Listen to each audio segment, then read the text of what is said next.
You know, it's shows like these that get me confused. Sometimes you have some good stuff and you have some horrible stuff mixed in. This Raw was a mixed bag indeed. It still did not feel like Mania season. There's no fucking way I'm gonna say that this felt like Mania season at all. It felt like some fucking cheap, watered down. I mean, really, you look at the build-up for Fastlane, and it was actually better than this when you really think about it. Maybe even about the same. Fastlane maybe a little bit better, but this is pathetic. Leading up to WrestleMania used to have some of the greatest moments of all time. Unmatched excitement. You couldn't wait to see Mania. Not just because of the matches, but what was, unfolding before the show. I mean, it was fucking incredible. The feeling before Mania season, it meant that, something really, truly great was going on in the WWE. Now, it just feels like any ordinary day. Any, fucking random day in the WWE neighborhood. It's like business as usual. And that's bad business, motherfuckers. Business as usual when it pertains to the biggest show of the year. That's fucking bullshit right there. They should be putting their heart and soul into these fucking shows. These shows should be some of the most memorable shows in the history of the company. And if not that, they should at least be fucking good. It shouldn't have to come before you people here in the YWC and have to be bitching during Mania season. But for the past, fucking 5, 6, 7 years, it's been this way continuously. Mania season doesn't even feel like Mania season. It, like I said, it feels like a fucking ordinary day. Business as usual. We started off with what was a pretty good promo.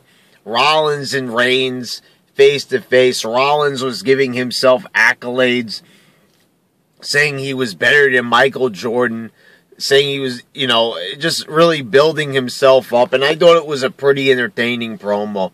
He was mocking Jon Stewart. He said Jon Stewart was on the way. Roman Reigns, of course, when he came out, fumbled over his words once again, as expected, and as we could all expect to happen in the future. It ain't going to be any different. It's going to keep on fucking butchering his lines over and goddamn over again now. You could say that, people stutter, I stutter, you stutter and all that, but when you're in front of a large crowd, you can't just be some fucking jobber on YouTube, not that type of quality. You gotta be the top of the game, on top of the fucking game when it comes to talking in front of a live audience. If Reigns is not ready to do that, then he ain't ready for the fucking Mania main event. He's not even fucking ready for wrestling at all on fucking Raw. Not even ready for NXT. And he's going to be main eventing. This is fucking outrageous when you bring this all together and really think about it. It really is just a fucking abomination. Then you had Ambrose defeating Bad News Barrett again. Bad News Barrett losing another fucking match. And what is this shit about the title keeps switching hands? It's almost like they're mocking a couple of months ago when the belt kept going back and forth between Ziggler, Harper, and a host of others. It's like the same fucking concept. And they're making fun of it. Oh, there's been a title change. R-Truth is joking around. And everybody's obsessed with just holding the belt. What the fuck is this? Stealing the belt is nothing new. But, it's been going on for too long. Like fucking 2-3 weeks of just holding on to the fucking belt. It's getting tiresome already. It's not even fucking funny. Oh, he has the belt. I'm in stitches. Fuck. It's not funny at all. And at the end of this match, I thought that, at least it would have been decent to have Luke Harper. He lays waste. He looks like he's about to walk away with the belt. Then Ziggler comes out. Now, I'm not against Ziggler looking strong. But why can't Harper have a fucking moment? Is he not fucking allowed to have his moment to shine? Why are all these other guys, always one-upping Harper? I heard a statistic that last year, Luke Harper lost even more matches than anybody else on the fucking roster. Luke Harper, a motherfucker who's like 6'8", and a great wrestler. No disputing that. And he's a fucking loser. Just by the accolades alone that he holds. Then backstage, it was time for Miz to debut his new commercial. It was Sandow's commercial, but the Miz weaseled his way into it. It was like a knockoff of Viagra. They called it Niagara. And the Miz was, he didn't know what kind of commercial he was in. It was a little bit funny. It harkened back to, the old days where they used to do jokes like that. I guess you could say because they were talking about shit that makes your dick bigger and hard, I guess you could say it was adult humor. I guess it was presented well enough. The Miz was embarrassed. You had this great moment where they were face to face and the Miz slapped Sandow. Sandow was huffing and puffing, and then nothing happens. This would have been the perfect moment for Sandow to turn on Miz. And they completely fucking blew it. This was the perfect fucking moment for them to fucking do something worth a damn in this fucking company as far as the feud goes and do something with this storyline. But they fucked it up. They fucked it up. And what is the point these guys are going to be in the fucking Andre the Giant Battle Royal and they're having a feud between one another? I'm not saying that this is a Mania match like they should have it at Mania, but they're building it. They've been going with this storyline so long. You'd think that they would do something special at Mania. But they don't even have any confidence in their own fucking talent. Now, after the performance that Sandow gave to Cena, you would think that this fucking shit would at least, accumulate to something in the form of a match. But there's no fucking payoff. There's no payoff at all. The match with Cena with Sandow. You would think that they would at least, keep that in mind, that Sandow's capable of having good matches. Who knows, he could have a great match with The Miz. But no, they're going to completely ignore that and just continue doing pretty much nothing with both guys. Storyline is stagnant. It's just not going anywhere. It's not doing anything. It's entertaining nobody. And right here was the perfect opportunity, where back in the day, this would have been a huge backstage brawl, but instead, it ends in nothingness. Nothing fucking happened. And why? What is the excuse? Why just stop right there? I mean, what the fuck are they waiting for? They need a payoff to this storyline because it's fucking boring. And it's not going anywhere. They gotta keep shit moving here in WWE. It's not like, they have all the fucking time in the world to just, they can do whatever they want, but why? Why not fucking pull the trigger already on this storyline? It's not progressing anywhere. It's not doing anything for either guy. It's not doing anything for my entertainment. It's not doing anything for your entertainment. Granted the fact that you're not fucking retarded and actually enjoying this shit. Then you had Bray Wyatt standing in front of a casket, and he lights fire to the casket. It was okay, this segment. But I felt like they rushed through it, like it could have been so much more. But there really wasn't a whole lot to this. They could have done so much more with it. And this has been done time and time again, lighting the casket on fire. Except this time it was symbolic. The Taker wasn't even in there. I don't know. I just didn't really get any enjoyment out of this segment. It's not like the promo was any good. It's not like it was memorable or anything, really, to tell you the truth. It was symbolic. And where the fuck is Taker? Fucking Mania is like fucking 3 weeks away and Taker's nowhere to be found. They might want to get on that. Then you had the Usos and Naomi defeating Tyson Kidd, Cesaro, and Natalya. And this fucking match was as worthless as it could possibly fucking get. There was no point. There's 2 minutes. The tag champs in the fucking 2-minute worthless match with nothing fucking going on here. Nothing to speak of. Natalya got a little fucking pissy at the end. I think she was on her fucking period and kid calms her down. Fuck, you know, what the fuck is the point of a lot of this shit on this show? It just, there's like fucking signs of shit happening, and then they just kill it like that. They love to kill heat. Like the minute Harper's looking like a badass, walking away, and everybody's laying on the floor, they shift it to Ziggler. And the fact is, that was Harper's hard work. The same thing, Natalya and Kid, there could be some big storyline here, some big development. Nothing. There's nothing. There's nothing to get excited about in WWE. Everything falls flat. They tease you that things are going to happen. They fucking sit there and they act like shit's going to happen. And then they fucking pull it off the table. And it's not even like it was going to be that great in the first place. But they act like they're going to fucking, you know, give you something. And then you get fucking nothing. Then you had John Cena coming out, and once again, it's John Cena in the fucking amazing, incredible, the original, unique, awe-inspiring 20-minute promo that takes up a huge chunk of the show. And once again, nothing is resolved. Stephanie comes out, tells Cena that he's worthless. You know, I mean, this was fun to listen to. I love Stephanie on the mic. But they're actually even telling you that Cena's worthless. You know, they're not even fucking respecting their own fucking top talent, their own face of the company. They're dissing this guy. They're basically telling him, you know, what we've known all this time, that he's not over. He's not truly over. He's never really truly connected with the audience, and that, you know, he's nothing special.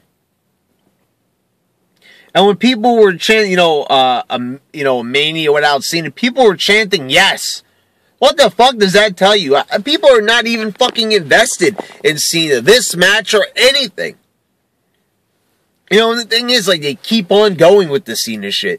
But you see that the audience is outright rejecting it. You know, aside from a couple of fucking cities, most people are fucking sick of Cena. As you can see, they don't want Cena at Mania even. The whole fucking crowd was pretty much unanimous about that.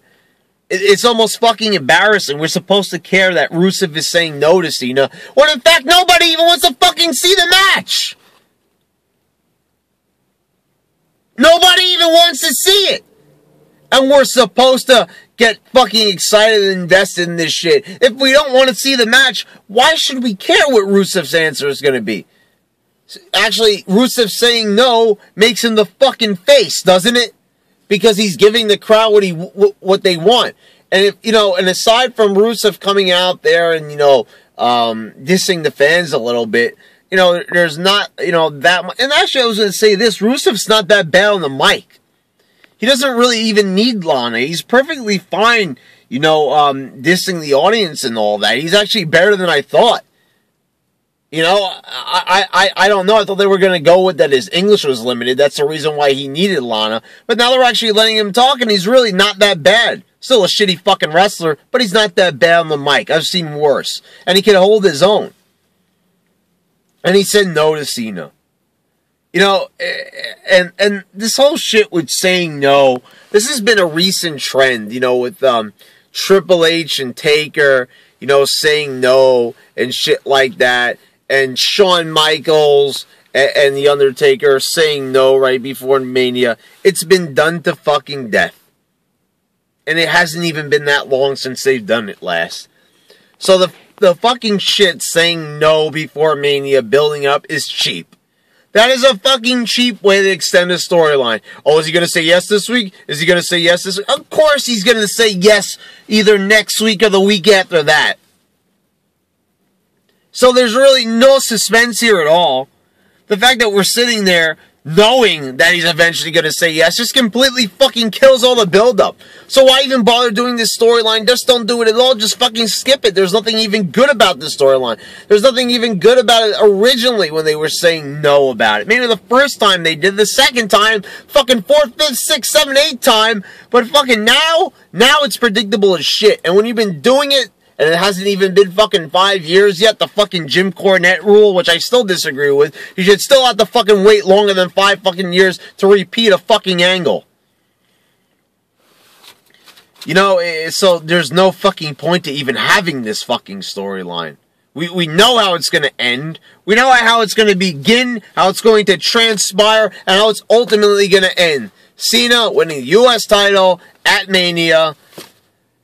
And that's the end of the U.S. title when Cena fucking wins it. After Cena fucking wins that U.S. title, you could fucking kiss that shit fucking goodbye. After that, fucking unify the belt already. Just fuck, man. Just end it after that. Because for God fucking sakes, a guy who's won the fucking world title 15 times, winning the U.S. belt is just, it's completely just fucking atrocious to that title's history. It's a fucking insult. It's just fucking lame and it makes no sense. Then there was a match with Curtis Axel coming out. Oh, actually, I think Rusev came out after this. Whatever the fuck the thing was. Yeah, it was, that happened after. I'm getting it confused. My apologies, but, fucking Axel comes out to Axelmania, rips his shirt. It was funny. He's more over than Cena. A fucking goofball. He's acting like a goddamn fucking goof, ripping his fucking shirt. And this guy, Curtis Axel, a guy whose push was ultimately killed in 2013, is far more popular than John Cena, the face of the company. And this guy is getting monstrous cheers. So how do they deal with this? Cena just fucking destroys him. Makes him tap out. Fucking just killing any fucking hope for fucking Axel and any development on this character. I mean, how fucking far could this character go? He's just imitating Hulk Hogan and thinking that he's in the Rumble. So how long could this storyline possibly go on? There's nowhere for this to go. It's a bit funny, they've been going with this for a couple of weeks now, but ultimately, where can it go? Where ultimately is anything going in the fucking WWE? He's imitating, how many imitators are there? Fucking Steven Richards, fucking Charlie Haas, Big Show. How many fucking imitators or other fucking characters? Because Axel fails at being himself, fails at having a personality. He has to have the personality of another fucking wrestler? This is how they deal with, lack of charisma. Just have him imitate the charisma of another wrestler. Alright. As you can see, this shit's making a lot of fucking sense! And the thing is, it's over. People are cheering for it, so run with it. Do something with it. No, just have him job out to Cena. What a great solution to something that's over that has the potential to make them money. I don't understand this. Does Vince McMahon want to make fucking money, or is he just fucking insane? Because I'm going to go with the latter there. Because the thing, if people are cheering for Axel, then I'm thinking that maybe people would buy t-shirts of him. Or some shit like that. But after jobbing to Cena in, such definitive fashion, I don't see that happening. But who the fuck knows? And then Triple H came out to cut a promo. This is not as good as the one with Ric Flair before Fastlane. Booker T, is defending Sting and saying that Triple H is corrupt. And pretty much, this just paled in comparison. There was nothing about this promo that was really memorable or anything at all. He fires Booker T at the end, fake fires him, then tells him to come back. Not a terrible promo, but just not memorable. They need that same fire as the one they had with Ric Flair, and, well, when it comes to promos with Booker T, if Booker T isn't in that promo with Goldust, it's fucking a fail. A serious Booker T just doesn't work. It just doesn't. And it showed right here. There was nothing really said here that was stimulating, thought-provoking, nothing. Now, the one with Ric Flair, that had a lot of chemistry. That was really enjoyable. This one with the fake firing didn't feel the same way. They tried to demonstrate that Triple H is frustrated, but it didn't have that kick that it needed to have. Then you had Paige defeating Nikki Bella by disqualification. AJ comes out to save Paige. This is going to be a tag match probably at Mania. And I'm just going to have to say this. Just before you book this, WWE, just stop. Now, I know AJ is back, and she's the best thing in the Divas division. She's the most charismatic out of the bunch. But the fact still remains. The Divas division is not over. And it never will be. Unless it has to do with bra and panties, or they're going to do some shit like that, it's never going to be over as fucking serious competition, serious fucking wrestling. You know, it hasn't been fucking taken seriously since Trish and Lita. And that's just the way how it's been. So 2006 was pretty much when the Divas division fucking died. And it hasn't come back since. They had a chance at making it more interesting when Awesome Kong was there, but they fucked it up. They fucked it up royally. So they're going to book this match probably at Mania, and it's going to suck. You know it's going to suck. You know it's not going to be any good. And they know it's not going to be any good. But they'll book it. I mean, do you think that Vince thinks that these matches are truly great? You know, it's just that he's stuck in a position where he feels like he can't kill the Divas division because they've had it for so long, and just to dismiss it would just, you know, completely make all the women on their roster completely worthless, and they need it there because of Total Divas. But this shit is just, it's fucking obnoxious at how bad these matches are week after week, pay-per-view after pay-per-view. I mean, it's just, it's a fucking insult to these fucking women every single fucking week. You know, they're asked to go out there and wrestle these shit fucking matches. They ain't worth a damn. It just destroys their credibility, and they will further destroy their credibility at WrestleMania. Then you had Seth Rollins doing the Daily Show. And this segment right here was actually a fucking winner. Stewart did a great fucking job with Rollins. He kicks fucking Rollins in the balls after a distraction from Randy Orton. And I laughed like a motherfucker. I thought that this segment was brilliant.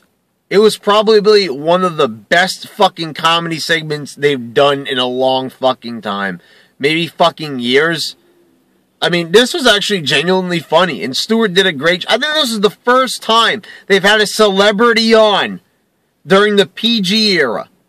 You know, forget about the Attitude Era, but the PG era. That's actually won successfully. That was actually over. And, you know, Stewart name dropping, and the fact that Stewart even, you know, got on Rollins and you know, and actually, like, had information, like, to challenge Rollins, talking about, you know, Kane being the reason he won Money in the Bank and shit like this. Like, I was fucking impressed. Now, I don't know if they fed him those lines before, but I don't know. It worked.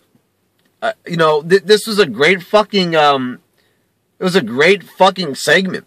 Stewart seemed really confident being there. It was a lot of fun. Good comedy with the kick in the balls. You know, for the most part, I was really surprised. You guys heard in my Raw preview, I was ready to fucking write this one off as a complete fucking waste of time. But it actually ended up being the fucking best thing on the show, coincidentally. Then you had Daniel Bryan and Luke Harper, and I really wish this match would have went longer. I could watch these guys wrestle all day. This is a 3-minute match. Fucking Bryan getting fucking thrown head first into the fucking turnbuckle. No, not like fucking like face first, like fucking Snake Eyes. No. They fucking, like, long darted him into the fucking turnbuckle, then gave him a half Nelson suplex right on his neck. It was fucking sick, and I was actually getting worried for Bryan. It makes me uncomfortable when the guy gets thrown on his fucking neck. The guy just came back from serious fucking surgery, and to see that, I was like, damn. And these two, they got chemistry, and they need to really go head-to-head in a big-time match, because 3 minutes and this was already, like, shaping up to be a fucking awesome match. Bryan won here with the crossface, and you know, I would have liked to see it go longer. That was a fucking shame. I would have loved to see this go a little bit longer.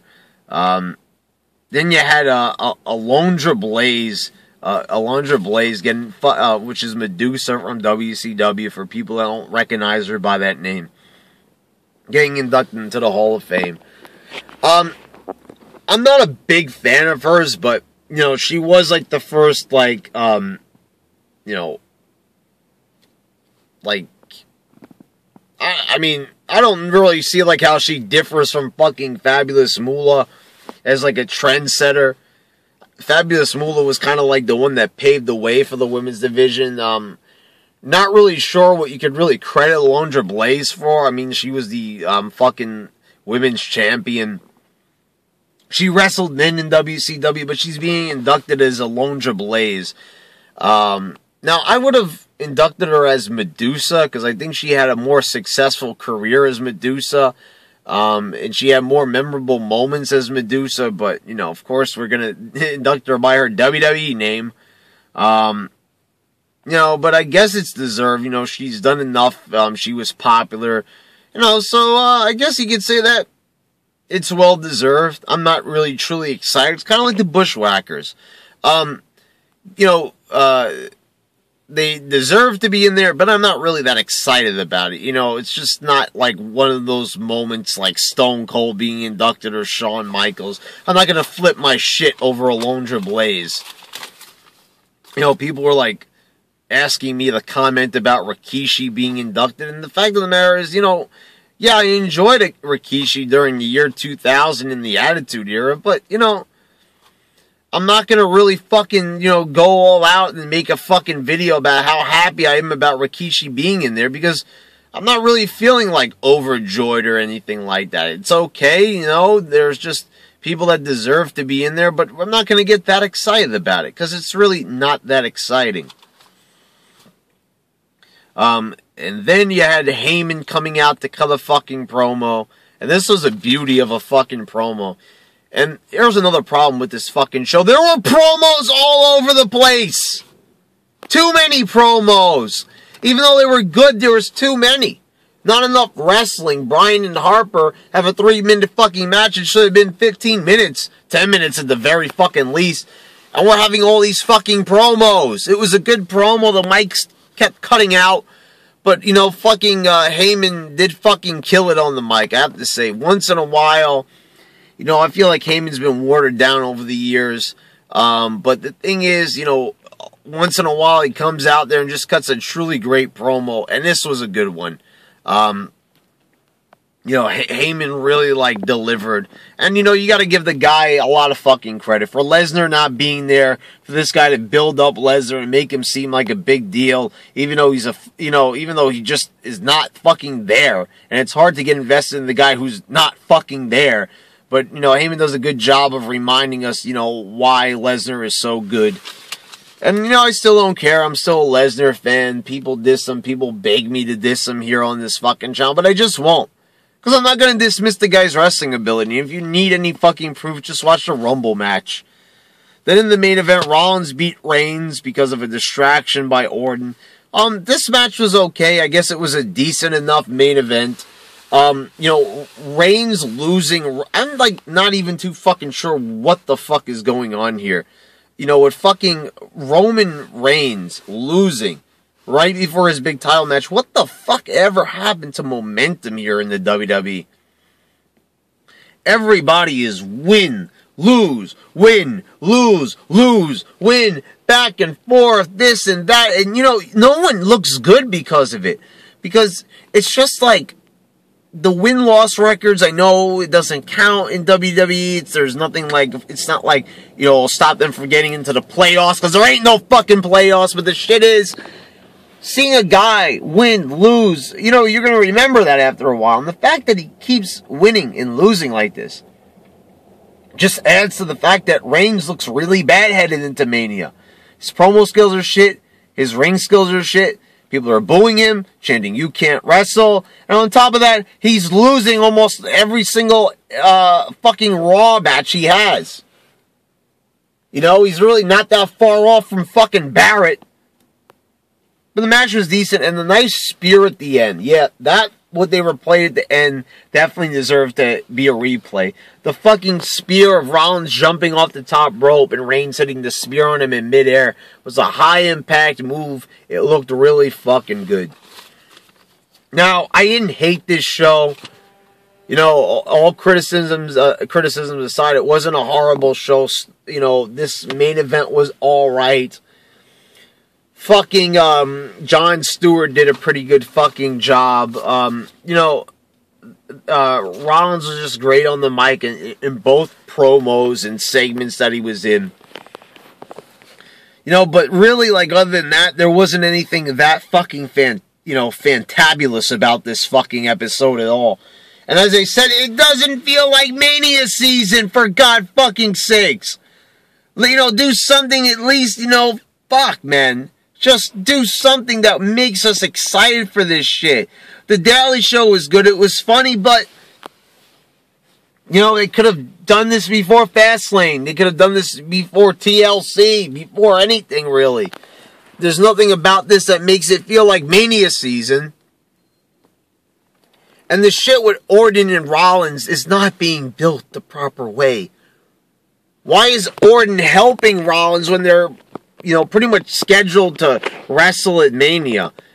You know, this should be a fucking competitive war, a fucking competitive feud, but no, it's, as I said, they don't pull the trigger on anything here in the WWE. They act like, you know, they got everything under control, but when really it's a fucking nuclear meltdown.